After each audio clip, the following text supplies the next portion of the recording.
Of course, I always wanted to have more, Egyptian presentation in our, seminars. And I know Egypt has a resource of a huge, middle class professionals. And so this is only first opportunity, and we'll expect next. And so thank you for your cooperation, help all as always. And still we have some time for discussion. And maybe I pose, recent.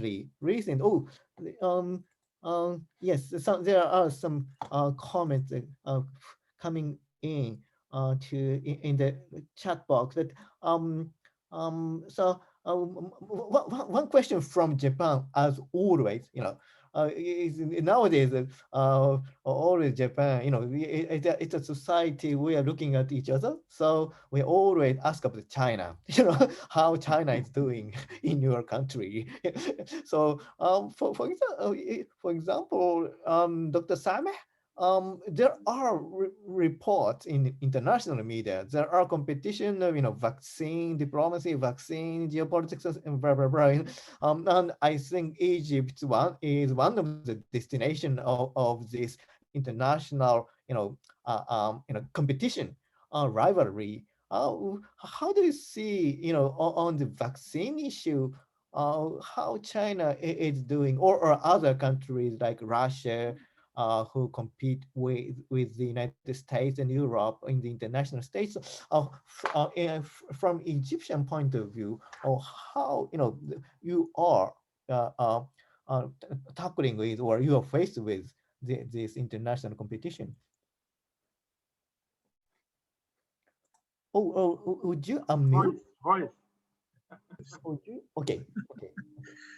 I think the selection of vaccines is not only a purely scientific or a medical decision anymore. There have been a lot or plenty of political aspects and economical aspects that are interfering with the selection and the choice of a vaccination.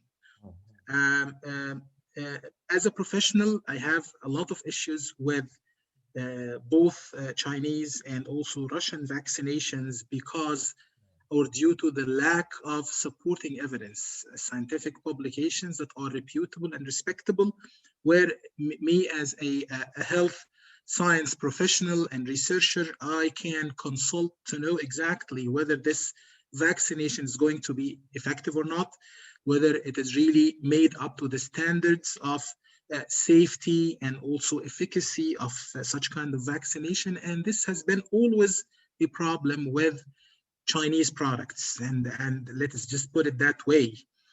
However, because of economic issues and implications and also political influence, you don't have much choices, in fact. So if we can get all vaccination made by Pfizer or by other huge companies, then we wouldn't resort to the Chinese or the Russian vaccinations. So this is the assessment is that in the beginning, the Egyptian government decided to go with the Chinese vaccination, and later on, there appeared some sort of problems.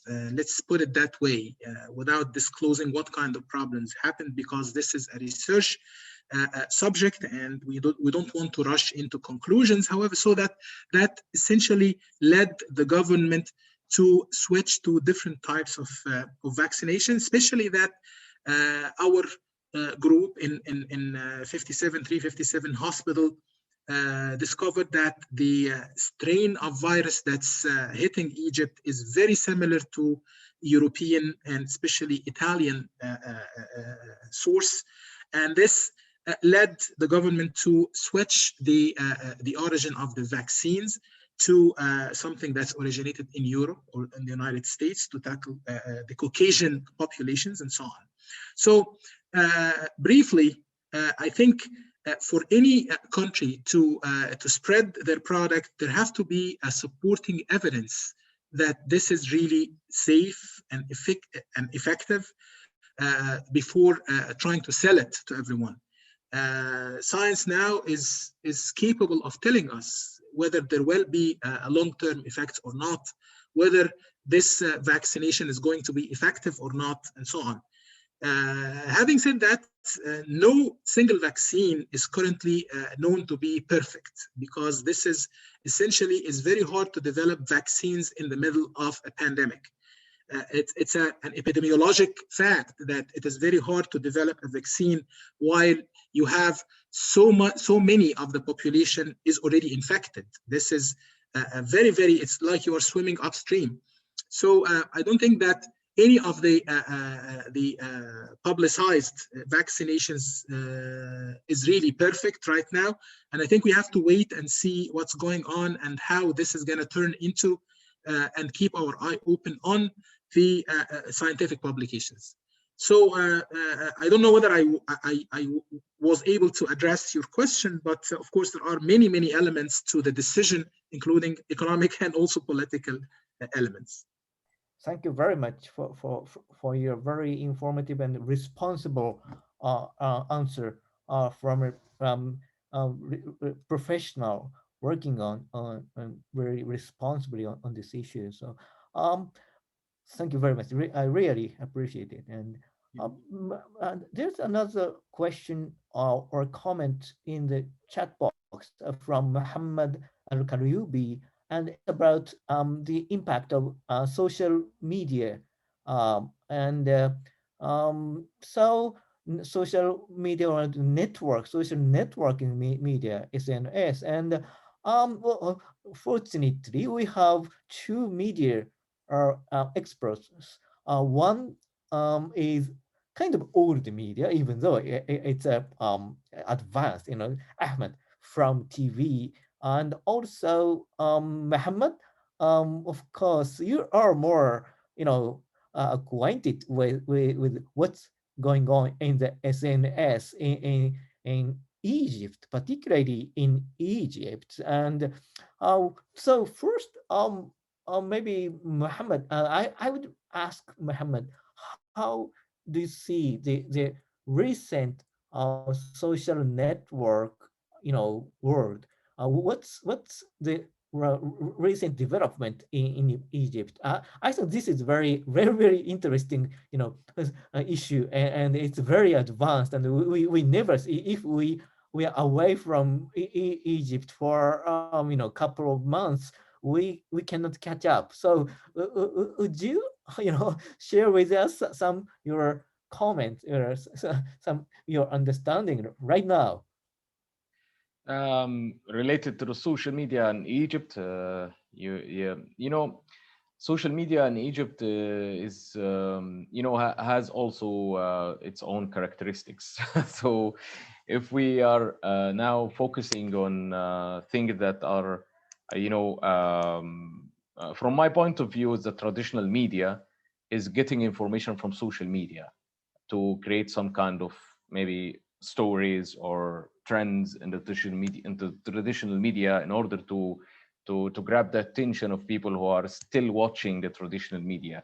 And from my point of view, this is very dangerous because traditional media, has its own rules, its own, code of conduct and code of ethics, and you have all the rules that govern the traditional media, and it's established. And even you can, manage to deal with these things in the traditional media. Unfortunately, it's different when we are talking about social media. So anyone can post anything on social media, whether it's fake or true. You don't understand how this information is flowing through the social media, who is influencing the social media sphere in a specific country like Egypt, for example, who is creating a chaos on the social media, who is taking the trend to manipulate the traditional media. And I think this is very dangerous because it's not easy to depend on the information that's posted on social media to be the reference and the source to transfer it automatically to the traditional media. I see this is one of the biggest issues in Egypt. Maybe I would like to say that Egypt is the focus now. So we need to put some kind of guidelines for the traditional media to deal with social media, because not everything that's posted on social media is suitable to be transferred automatically to the traditional media, because the influence of the traditional media is very, very, effective in terms of generations who are, getting the source of the information from the traditional media. So, and maybe the public opinion is also manipulated easily with the traditional media, because you can easily create some kind of chaos and some kind of public opinion cases that can change the decisions of a policymaker using traditional media from something that's not true, or that's not maybe suitable to be appear on the traditional media. And we have witnessing a lot of cases like this in the Egyptian media sphere. Thank you very much. And Ahmed, I want to ask Ahmed to, the comment, how this, you are in the media business, a media sector, and but as Muhammad pointed out, nowadays the relationship between old or established media and the new media or social media is changing, and in a way, social media has upper hand in a way. So how do you cope with this situation? I just want to have, how you are living your, work nowadays. Uh, Now every citizen is a journalist, is a reporter. Every citizen has his own mobile. He can record an accident. He can take a photograph for this accident. He can document anything he sees in his daily life. This is journalism. But the traditional media is now filtering the social media and plays the role of the professional gate that filters and professionalize the content. You cannot differentiate between both of them. 2 decades ago or 1 decade ago, you had the user and the producer of content or news or programs, daily programs, and the user on the other side. Today, you have the broad user. Both of them are playing the same role.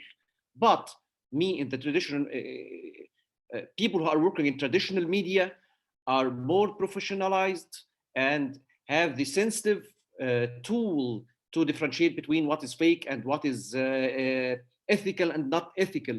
And they have the tools to examine the content, the accidents, the different sides of the story. Social media introduces a massive content daily to the media, while the media is taking, the traditional media, taking 2 steps back.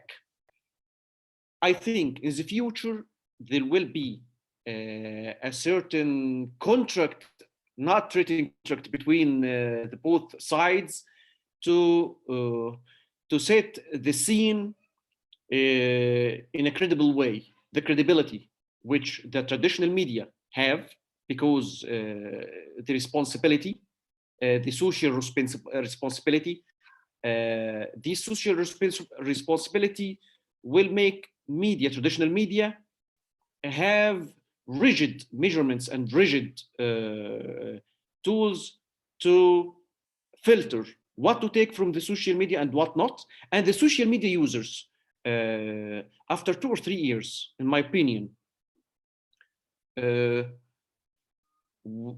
will dig out and will know the law of the game. Don't produce a content which is not ethical or have or contain mistakes or misleading content, because the traditional media will examine it more professionally than the moment, and will ignore or even will say in the public, this is wrong, this is misleading, and this is managed or controlled by this part or this political player or this party or this country or whoever. Thank you very much. It's you are living in fluidity as your presentation showed us, and how now your comments showed us how Egyptian professionals are adapting itself to the new situation. And okay, thank you very much for your participation and presentation and discussions, and we all are very, very enriched by your, energy, your insights, and so we will continue on, but now time is up, and so thank you very much for today's presentations and participation. And with this, we conclude our joint seminar series of geopolitical dynamism in the wider Middle East region. As always, I appreciate Dr. Said Ghanem's effort to make it possible, and also dear presenters for generously sharing with us your expertise. And of course, our audiences, each time our audience were very, very patiently, attended our discussions, and they are, they are part of our community right now. So we will continue on this framework and develop it. So this seminar would be the last of this fiscal year, but in the renewed fiscal year, we all again we will find new framework or continuation of this dialogues and discussions. So please we will keep our discussions. So please follow us, and we'll be in touch with you in the next occasion. Thank you very much for today's participation. Thank you. Thank you. Thank you. Thank you. Thank you, Professor. Thank you. One topic, one talk. So, thank you. Said, you are muted. Yeah. So only before we thank you very much again. I would like to mention something to everybody. Professor Satoshi has, during our conversation, this texting on Messenger, he talked to me about the main strengths of the Egyptian people.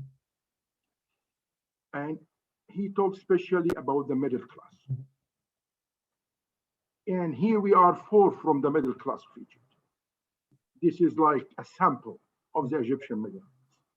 And he mentioned something that middle class is very thick. That means maybe a number, but also I think thick of various quality, as he mentioned also. So middle class in Egypt, we have from very below, coming from, like technicians, and so I mean below, I mean in level of education, and up to experts, scientists, and so on. And that was the first time I hear somebody is talking to the Egyptian people, not to the government. And as we are aware that the state is composed of three, which is the government, the land, and the people. And the main component is the people component. So that was really a direct talk to the Egyptian people, and it has been accepted very tremendously. I mean, I can say very generously. They liked it. Today in the morning, I have received also, if you allow me, Professor Satoshi, to mention, from Mr. Makoto Ohashi, something very new also for me, because what Satoshi said was really new for me, and maybe several people. That's why something like you press the button, where is the strength of the Egyptian, which really we need to know, or at least some of us know, but we need to confirm how you understand us. It's first time to know how you understand us as people, remember. And Mr. Makoto Ohashi talked to me about another dimension, but in the same way, somehow. Demographically, three big powers in our region, which is Iran, Turkey, and Egypt. And these three countries, they are also common in culture, in history. Each one of the three has its own language: Persian language, Turkish language, Arabian language, Arabian language. The good advantage of Egypt, that is the only big power of population. And as you mentioned, if I add your important statement, with a very thick middle class, compared with other rich Arabian countries who don't have this, even they are more influential and richer. And compared with that, but Egyptians still the thickest one. I don't talk about who is better, who is less, but I'm talking about the truth on the fact on the ground right now. If I connect that with Mr. Makoto Ohashi, what he said, that's why Egypt is very important to all Arabian countries to be stable and strong, because of this feature, which is population with thick middle class, as you mentioned. And that's why Egypt should be always in the leadership, needed by all Arab countries to be supported, by Egypt. And he gave me a very nice example when he said that something like, let me say it in my own way, the exemplar example is Saudi Arabia, which always need Egypt strong and stable, because it's needed, because it's one of the only three very big population country with history, language, although that we have the same religion. I promise that, inshallah, with the coming times, I will keep with more Egyptians, as I mentioned, different views, new ideas, how to connect, because really you are helping. You are really helping, because I think we need to think more about the middle class, how to return it back very strong, and the same thickness, which we should always keep in Egypt also. Thank you so much. Thank you very much. This would really help us to see the trend, new trend coming in. And so in the next fiscal year, we'll go forward together on, on this new topic. So thank you very much, everyone. Thank you. With this, we conclude today's event.